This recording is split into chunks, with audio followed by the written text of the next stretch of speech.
Constitution club पर एक छत्र राज करने वाले राजीव प्रताप रूढ़ी एक बार फिर से चर्चा में आ गए हैं।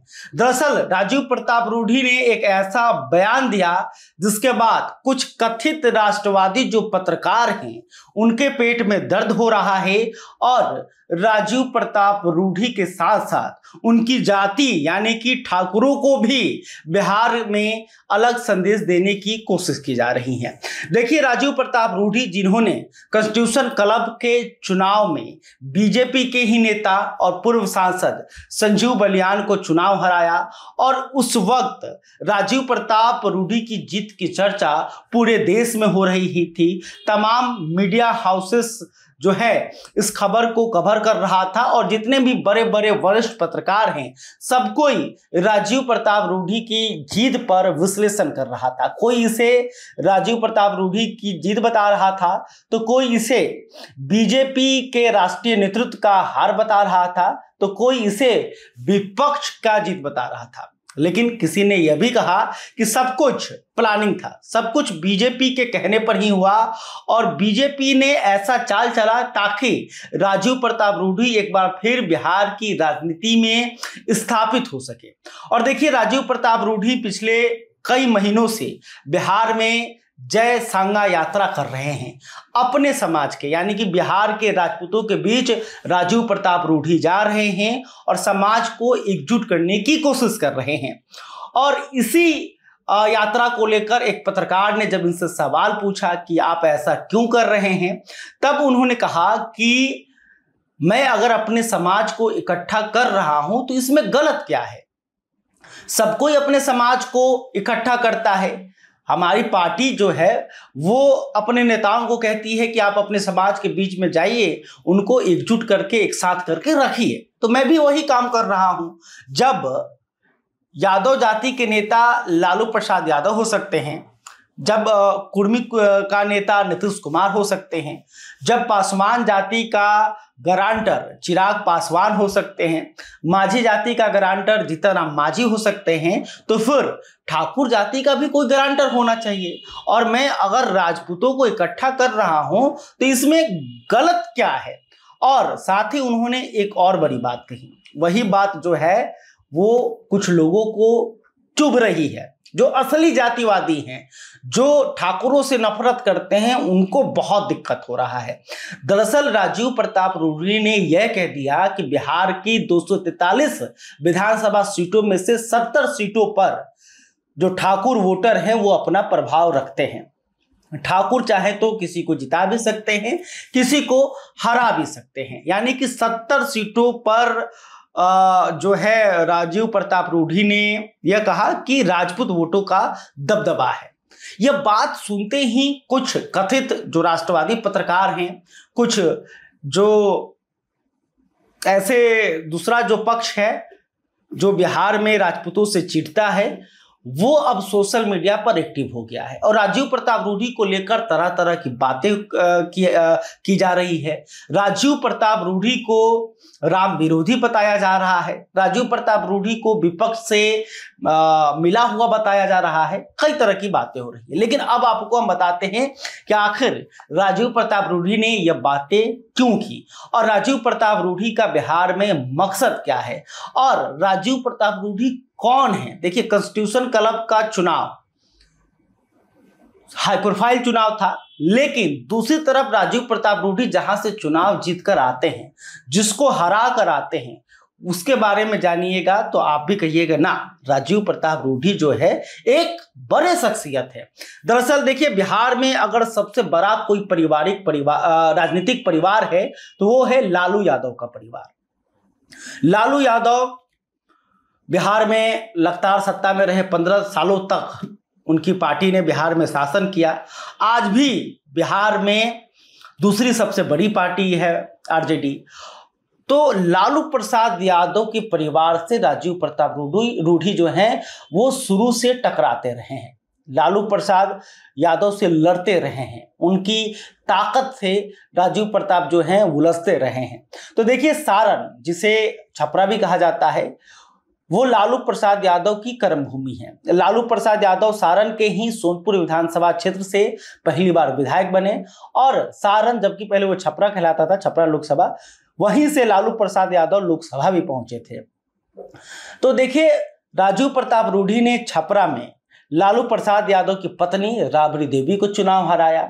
उसके बाद लालू प्रसाद यादव के समधी चंद्रिका राय को भी चुनाव हराया और पिछले चुनाव में राजीव प्रताप रूढ़ी ने लालू प्रसाद यादव की बेटी रोहिणी आचार्य को चुनाव हराया। रोहिणी आचार्य, जिन्होंने लालू प्रसाद यादव को अपनी किडनी दी है, महिला हैं, लालू प्रसाद यादव की बेटी हैं और पूरा जो लालू यादव का वोट बैंक है, जितने भी कार्यकर्ता हैं, वो सब एकजुट हो गए थे। लालू प्रसाद यादव खुद छपरा में कैंपेन कर रहे थे ताकि अपनी बेटी को चुनाव जितवा सके और अंत तक बयानबाजी से ये बातें बढ़कर गोलीबाजी तक पहुंच गई थी और सारण में जो है गोलियां चली, लाठी चली और इसमें एक युवक की मौत भी हुई, कई लोग घायल भी हुए। तो देखिए, वहां पर जो लड़ाई है सिर्फ वोटों से नहीं लड़ी जाती है, सिर्फ विचारधारा से नहीं लड़ी जाती है, सिर्फ राजनीतिक चालबाजी से नहीं जीती जाती है, बल्कि हर स्तर पर लालू प्रसाद यादव की ताकत से राजीव प्रताप रूढ़ी को टकराना पड़ता है। उसके बावजूद भी छपरा से लगातार राजीव प्रताप रूढ़ी जो है सांसद बनते हुए आ रहे हैं। तो इस बात से आपने समझा होगा कि राजीव प्रताप रूढ़ी के लिए हर चुनाव जो है टफ होता है और उनके लिए सिर्फ बीजेपी का उम्मीदवार होना यह काफी नहीं है छपरा से। तो राजीव प्रताप रूढ़ी का अपनी जो शख्सियत है वो भी यहाँ पर काम करती है, उनका जो अपना सिस्टम है वो भी छपरा में काम करता है। और छपरा में अगर जातीय समीकरण देखिएगा तो छपरा में दो सबसे बड़ी जातियां हैं, एक यादव और दूसरी राजपूत। एक तरफ यादव जो हैं वो लालू प्रसाद यादव के साथ खड़े होते हैं, तो जो ठाकुर हैं अपने स्वजातीय राजीव प्रताप रूढ़ी के साथ खड़े होते हैं। इस तरह की लड़ाई जो है छपरा में होती है। तो राजीव प्रताप रूढ़ी जो है जय सांगा यात्रा कर रहे हैं। राणा सांगा को लेकर हाल ही में जिस तरह से उत्तर प्रदेश में राजनीति हुई, जिस तरह से अखिलेश यादव के सांसद ने देश के महापुरुष को अपमानित किया, वो आपने देखा, उसको लेकर खूब विरोध भी हुआ। उन्हीं राणा सांगा के नाम पर राजीव प्रताप रूढ़ी जो है बिहार में यात्रा कर रहे हैं। इसके अलावा राणा सांगा ने राजपूत राजाओं का एक संगठन भी बनाया था ताकि जो देश के बाहरी आक्रमणकारी हैं उनसे लड़ा जा सके। तो इसी आधार पर राजीव प्रताप रूढ़ी बिहार में घूम रहे हैं और राजीव प्रताप रूढ़ी का यह कहना है कि सब जातियों का अपना नेता है, सब जातियों का एक गारंटर है, लेकिन राजपूत जाति जो है बिहार में बिखरा हुआ है। राजपूत कहीं पर आरजेडी को वोट कर देते हैं, कहीं पर किसी और को वोट कर देते हैं। कुछ इलाकों में आनंद मोहन का प्रभाव है, कुछ इलाकों में प्रभुनाथ सिंह का प्रभाव है, तो शाहबाद में अलग नेता का प्रभाव है और राजीव प्रताप रूढ़ी का अलग प्रभाव है। इस तरह का जो है अलग अलग क्षेत्र, बिहार के अलग अलग इलाकों के जो राजपूत हैं वो बटे रहते हैं। तो राजीव प्रताप रूढ़ी का ये कहना है कि हम तमाम बिहार के राजपूतों को एक साथ ला रहे हैं ताकि जो है ये समाज एकजुट हो सके और एक साथ किसी के पीछे खड़ा हो सके। तो देखिए, राजीव प्रताप रूढ़ी का यही मकसद था, उन्होंने साफ शब्दों में बताया। लेकिन अब ऐसे लोग हैं जो राजीव प्रताप रूढ़ी के बहाने राजपूतों को टारगेट कर रहे हैं।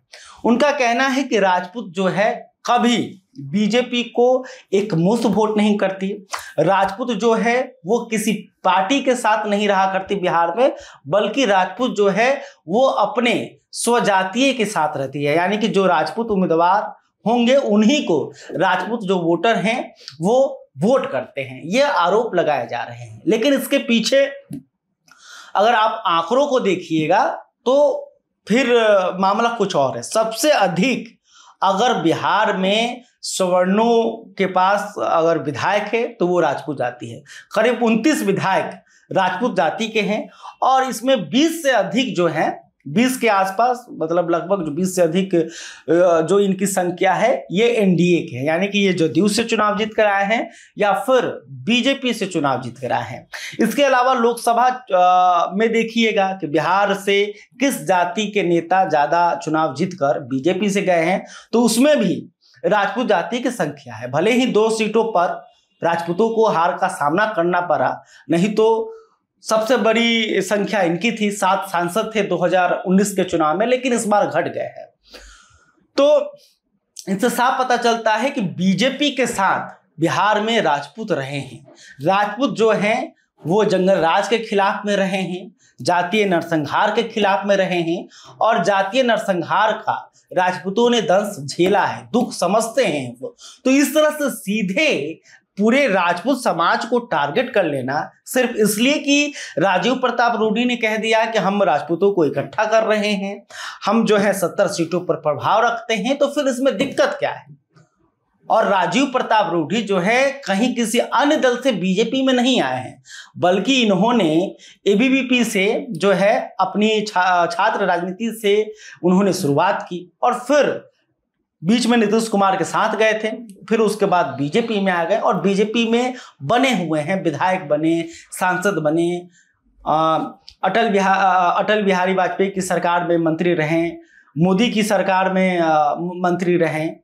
तो राजीव प्रताप रूडी जो हैं पढ़े लिखे हैं, प्लेन उड़ाते हैं, वकालत भी करते हैं, प्रोफेसर भी हैं, तो राजीव प्रताप रूडी अच्छे वक्ता भी हैं। सब गुण राजीव प्रताप रूडी को है। अगर आप बिहार बीजेपी में एक बेहतर नेता की आप तलाश करिएगा तो राजीव प्रताप रूडी में वो तमाम गुण हैं जो किसी अन्य नेता में आपको बिहार में जल्दी नहीं मिलेगा। तो राजीव प्रताप रूडी ठीक है, अच्छा काम कर रहे हैं और इससे बीजेपी को फायदा होगा, ये बात राजीव प्रताप रूडी लगातार दोहरा रहे हैं। तो अगर राजपूत समाज को कोई नेता इकट्ठा कर रहा है तो आखिर इनको दिक्कत क्यों हो रही है, या फिर राजपूतों को भड़काने की कोशिश की जा रही है कि अगर हम राजीव प्रताप रूडी को घेरेंगे तो फिर राजपूत नाराज हो जाएंगे, और राजपूत नाराज हो गए और बीजेपी को उन्होंने वोट नहीं किया तो फिर मामला बिगड़ जाएगा। 70 सीट की बात राजीव प्रताप रूडी कर रहे हैं, छोड़िए 70 सीट, अगर 15 सीट भी राजपूत गड़बड़ कर दे, राजपूत वोटर इधर उधर कर दे, तो फिर एनडीए की सरकार तो नहीं बन पाएगी। 2020 में हमने देखा कि मात्र कुछ ही सीटों के अंतर से महागठबंधन की सरकार चूक गई और लड़ाई जो है कांटे की हुई थी, और इस बार भी वैसा ही माहौल बना हुआ है। लेकिन देखिए इसी बात का फायदा उठाने के लिए ये दुष्प्रचार जो है वो किया जा रहा है, ताकि राजीव प्रताप रूडी के जरिए राजपूतों को साध लिया जाए और राजपूत जो है बीजेपी से नाराज हो जाए। तो इसलिए सावधान रहने की जरूरत है। राजपूत जो है वो बीजेपी के साथ हैं, राजीव प्रताप रूडी अच्छा काम कर रहे हैं, ये जो टारगेट कर रहे हैं वो बीजेपी को ही डैमेज करने की कोशिश कर रहे हैं। खैर, अभी तक आपने हमारे चैनल को सब्सक्राइब नहीं किया तो तुरंत कर लें। इस खबर को लेकर आप क्या सोचते हैं कमेंट करके बताइएगा। वीडियो फेसबुक पर देख रहे हैं तो हमारे पेज को भी लाइक कर लें। बहुत बहुत धन्यवाद। ABC हिंदी न्यूज, आज ही जुड़िए हर खबर के साथ।